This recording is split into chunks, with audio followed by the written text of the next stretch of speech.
What happens when Hollywood's most beloved action hero walks into what he thinks is a friendly late-night interview, only to discover the host has been plotting against him for months? Tonight, we're diving into the most explosive celebrity clash ever caught on camera, where Arnold Schwarzenegger's legendary temper finally met its match in Stephen Colbert's calculated cruelty. This isn't just another celebrity feud. This is a masterclass in how power and ego can turn a simple interview into an all-out war. Make sure to hit that subscribe button and let me know in the comments if you've ever seen anything this intense on live television. The Late Show studio buzzed with its usual pre-show energy. Arnold Schwarzenegger sat in the guest chair, adjusting his tie and flashing that trademark smile to the warm-up comedian. He'd done hundreds of these interviews over the decades, from promoting Terminator films to his gubernatorial campaigns. Tonight was supposed to be different, though. A casual conversation about his new documentary series, and maybe some light-hearted banter about his past movie roles. Stephen Colbert emerged from behind the curtain with his usual theatrical flair, but something felt off. His smile seemed forced, almost predatory. As he settled into his host chair, there was a tension in his posture that the studio audience couldn't quite place, but Arnold's decades of reading people on movie sets immediately picked up on it. "Arnold Schwarzenegger, ladies and gentlemen," Colbert announced as the cameras rolled live. "The Terminator himself, former governor of California, and a man who's reinvented himself more times than a Windows operating system." The audience laughed, but Arnold noticed the edge in Colbert's voice, the way he emphasized certain words like they were weapons. "Thank you for having me, Stephen," Arnold replied with genuine warmth. "It's always great to be here and talk to your audience." "Oh, I bet it is," Colbert shot back, his tone shifting subtly. "Tell me, Arnold, do you ever get tired of pretending to be the good guy?" The question hung in the air like a loaded gun. The studio audience shifted uncomfortably, unsure if this was Colbert's usual satirical approach or something more sinister. Arnold's smile faltered for just a moment. "I'm sorry, what do you mean by that?" Colbert leaned forward, his eyes narrowing. "I mean, here you are, promoting your new documentary about climate change and environmental responsibility. But wasn't it just last year that you were spotted driving your Hummer collection around Malibu? Kind of hypocritical, don't you think?" The accusation was loaded with malice, and Arnold could feel his blood pressure rising. He'd sold most of his gas-guzzling vehicles years ago and had been driving electric cars, but Colbert was twisting the narrative. "Stephen, I think you have your facts wrong there. I've been very committed to environmental causes for years now, and I've made significant changes to my lifestyle to reflect those values." "Have you, though?" Colbert pressed, pulling out a tablet. "Because I have photos here from 3 months ago showing you getting out of what looks like a pretty massive SUV. Care to explain that to our viewers who are struggling to afford gas while you preach about saving the planet?" Arnold felt the familiar surge of anger that had gotten him into trouble during his political career. But this time, he tried to keep his composure. "That vehicle runs on alternative fuel, Stephen. Maybe if you did your research instead of trying to ambush your guests, you'd know that." The tension in the studio was now palpable. Colbert's production team exchanged worried glances from the wings, but their host was just getting started. "Ambush? Arnold, I'm just asking the questions that America wants answered. Like, for instance, how does it feel to know that your movie career was built on glorifying violence, while you now claim to be an advocate for peace?" "My movies were entertainment, Stephen. People understood the difference between fiction and reality. But apparently you're having trouble with that distinction tonight." Colbert's mask was slipping now, his professional demeanor giving way to something uglier. "You know what I think, Arnold? I think you've spent so many years playing characters that you've forgotten who you really are. The tough guy act might work in Hollywood, but this is real television with real consequences." Arnold stood up slightly in his chair, his massive frame suddenly seeming to dwarf the host. "Real consequences? You want to talk about real consequences?" How about the consequences of using your platform to spread lies about people? How about the consequences of turning what should be a respectful conversation into a character assassination? The audience was dead silent now, sensing that something had gone terribly wrong. Colbert, however, seemed energized by Arnold's rising anger. Character assassination? I'm just reading the facts, Arnold. Maybe you don't like hearing the truth about yourself. The truth? Arnold's voice was rising now, his Austrian accent becoming more pronounced as his emotions heightened. The truth is that you've been planning this attack from the moment I walked in here. The truth is that you're using your show not to entertain people, but to tear down anyone who doesn't fit your narrow worldview. Colbert laughed, but it was a cold, calculated sound. My narrow worldview? Coming from a man who went from bodybuilding to action movies to politics like he was collecting trading cards? Tell me, Arnold, what's next on your resume? Professional wrestling. That was the line that pushed Arnold over the edge. His face flushed red, and he leaned forward in his chair. You know what, Stephen? I came here tonight thinking I was going to have a conversation with a professional, but instead I find myself sitting across from a bully who hides behind jokes and a desk. A bully? Colbert's voice dripped with mock innocence. I'm just a late-night talk show host asking questions. You're the one who seems to be having trouble handling a little scrutiny. Arnold was on his feet now, towering over the desk.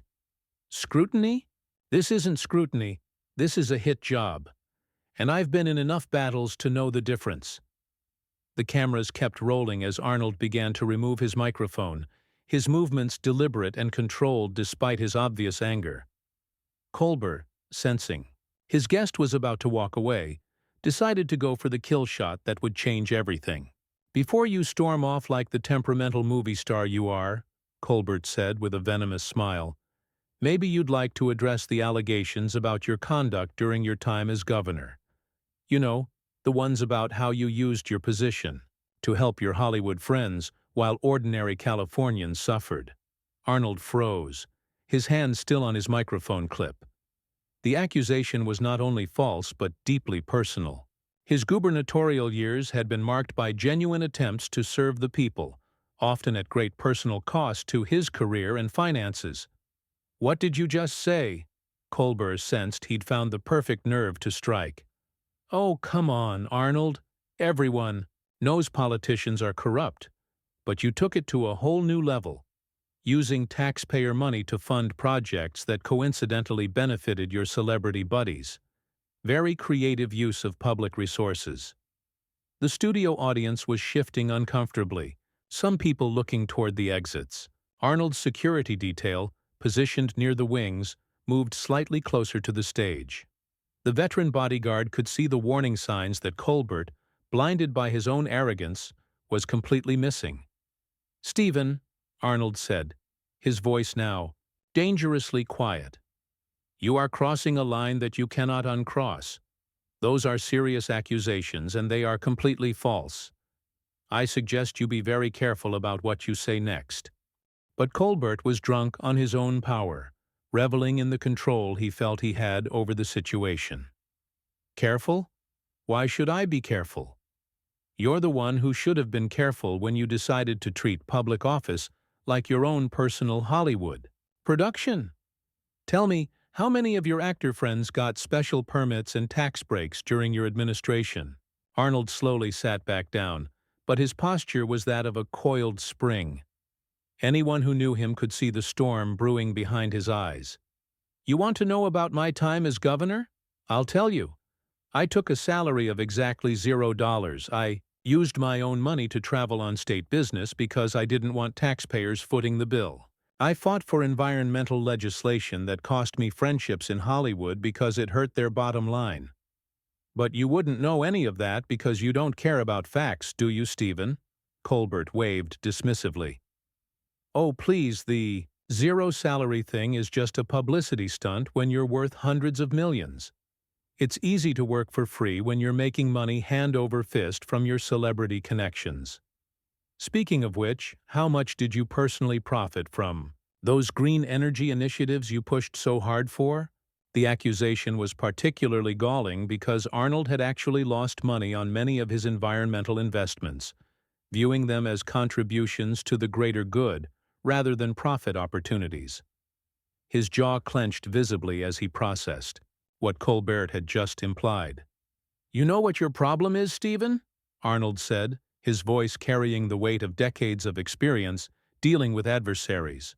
"You sit behind this desk every night thinking you're some kind of moral authority, but you're just a coward who attacks people when they can't fight back on equal terms." "Coward?" Colbert laughed, but there was nervousness creeping into his voice now. "I'm asking the tough questions that real journalists should be asking.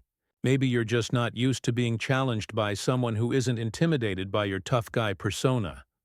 Arnold leaned forward, his massive hands flat on the desk. "Intimidated? Stephen, if you want to see what intimidation looks like, keep pushing. Because right now, you're not dealing with a character I played in a movie. You're dealing with a man who's had enough of your lies."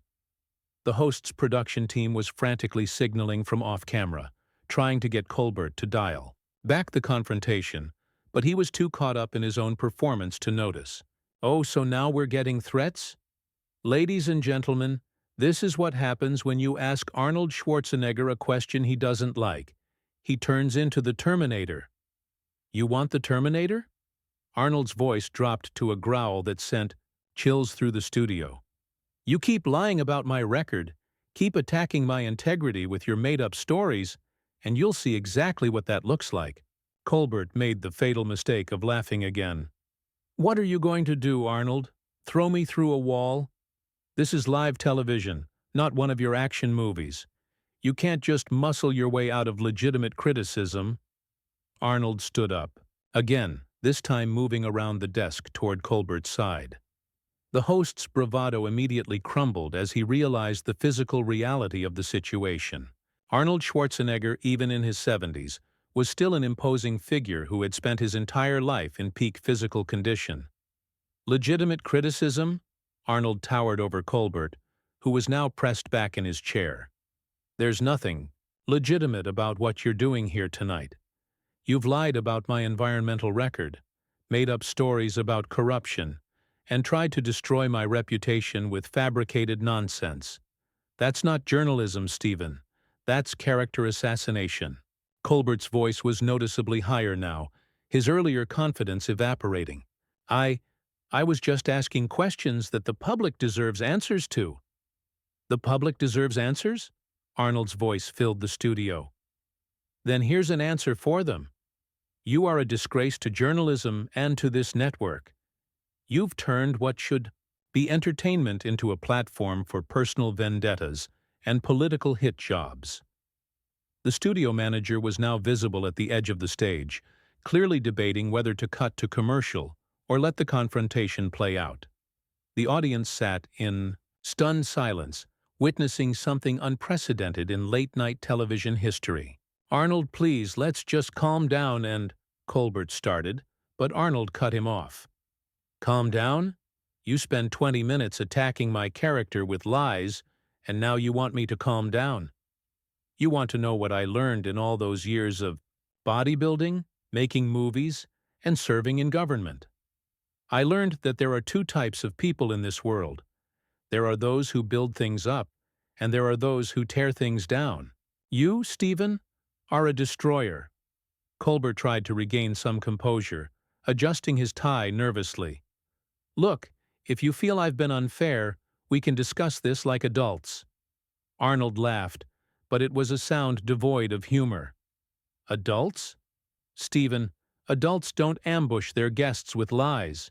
Adults don't use their position of power to attack people who came here in good faith. You want to discuss this like adults? Then start by apologizing to your audience for wasting their time with this pathetic display." The tension had reached a breaking point, and everyone in the studio could sense that something explosive was about to happen. "You know what, Stephen?" Arnold said, his voice carrying a finality that made everyone in the studio hold their breath. "I've been in this business long enough to know when someone is trying to destroy me for their own entertainment. But what You don't understand is that I didn't get where I am by backing down from bullies. Colbert, now visibly sweating despite the studio's air conditioning, tried one last desperate attempt to regain control. Arnold, you're making a scene. This is my show, and I think it's time for you to leave. Arnold's eyes flashed with something dangerous. Your show? You think hiding behind network executives and lawyers makes you untouchable? You think you can say whatever you want about people and there are no consequences? The camera operators were getting conflicting signals from the control room. Some producers wanted to cut away. Others wanted to keep rolling on what was clearly becoming television history. Arnold noticed the cameras still running and made a decision that would change everything. You want good television, Stephen? Let me give you and your audience some real talk. Arnold turned slightly to address the cameras directly, his commanding presence filling every screen across America. Ladies and gentlemen watching at home, you just witnessed something that happens too often in media today. A host who thinks his job is to tear people down rather than have honest conversations. Colbert tried to interrupt. Now wait just a minute. I was doing my job as a journalist. Arnold spun back toward him with lightning speed. Journalist? Stephen, journalists deal in facts. What you've been doing tonight is spreading lies and personal attacks. You accused me of corruption without a shred of evidence. You twisted my environmental work to make me look like a hypocrite. You tried to paint me as someone who used public office for personal gain, which is the opposite of everything I stood for as governor. The studio audience was completely silent, mesmerized by the raw authenticity of Arnold's words. This wasn't a scripted moment or a publicity stunt. This was a man defending his life's work against someone who had tried to destroy it for entertainment value. Furthermore, Arnold continued, his voice growing stronger, you did all of this not because you had legitimate questions, but because you thought it would make good television to watch Arnold Schwarzenegger lose his temper. Well, congratulations. Stephen, you got what you wanted. But let me tell you something about consequences. Colbert was now gripping the arms of his chair, realizing that the situation had spiraled completely beyond his control. Arnold, I think we should take a commercial break. No, Arnold said firmly, placing his hand on the desk between them. We're going to finish this conversation right here, right now. You see, Stephen, I've spent my entire career building things. I built my body from nothing. I built a movie career when everyone said I couldn't act. I built a political career when everyone said I couldn't govern. But you've built your career on tearing other people down. The power dynamic in the studio had completely shifted. Arnold was now controlling the conversation, and Colbert had become the uncomfortable guest in his own show. I ask tough questions of all my guests. It's what late-night hosts do. Tough questions? Arnold's laugh was sharp and cutting. Stephen, a tough question would be asking me about policy decisions I made as governor and letting me explain my reasoning. A tough question would be challenging me on my environmental record with actual facts. What you did tonight wasn't tough questioning. It was a character assassination attempt disguised as an interview.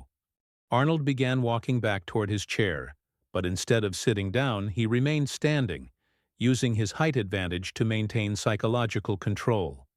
You know what the difference is between us, Stephen? When I make a mistake, I own it. When I fail at something, I learn from it and try to do better.